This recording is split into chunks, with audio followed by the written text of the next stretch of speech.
நவராத்திரி தொடர் விடுமுறையை முன்னிட்டு கன்னியாகுமரியில் உள்ள திருப்பரப்பு அருவியில் சுற்றுலா பயணிகளின் கூட்டம் அலைமோதியது.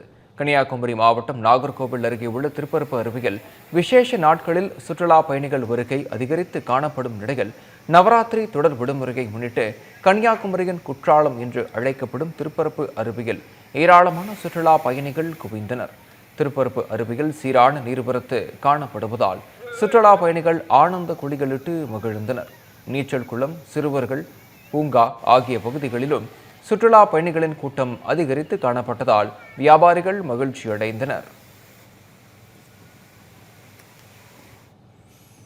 ஃபெஸ்டிவல்னால எங்களுக்கு லீவ் விட்டுருக்காங்க. நாங்கள் எல்லாருமே ஐடி கம்பெனியில் வேலை பார்த்துருக்கோம். சரிங்களா, அதனால் லீவ் விட்டனால நாங்கள் ஒரு என்ஜாய்மெண்ட்டாக வந்திருக்கோம். ஆனால் தண்ணி ரொம்ப ஃபுல்லாக வருது. ஃபுல் என்ஜாய்மெண்ட்டில் நாங்கள் ஜாலியாக இருக்கோம்.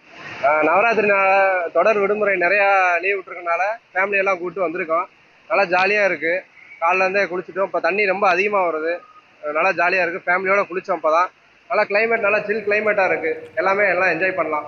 கண்டிப்பாக வாங்க, இங்கே நல்லா என்ஜாய் பண்ணலாம். தொடர் விடுமுறை காரணமாக உதகையில் சுற்றுலா பயணிகளின் கூட்டம் அலைமோதியது. உதகைக்கு நாள்தோறும் ஆயிரக்கணக்கான சுற்றுலா பயணிகள் வந்து செல்கின்றனர்.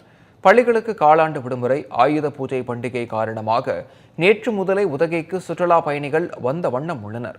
அதனால் பைக்காரா படகு இல்லம், நீர்வீழ்ச்சி, ஷூட்டிங் மட்டம், பைன் ஃபாரஸ்ட் உள்ளிட்ட பகுதிகளில் சுற்றுலா பயணிகள் கூட்டம் அலைமோதியது. பயணிகளின் தொடர் வருகையால் உதகை கூடலூர் தேசிய நெடுஞ்சாலையில் சுமார் 4 கிலோமீட்டர் தூரத்திற்கு வாகனங்கள் அணிவகுத்து நின்றன.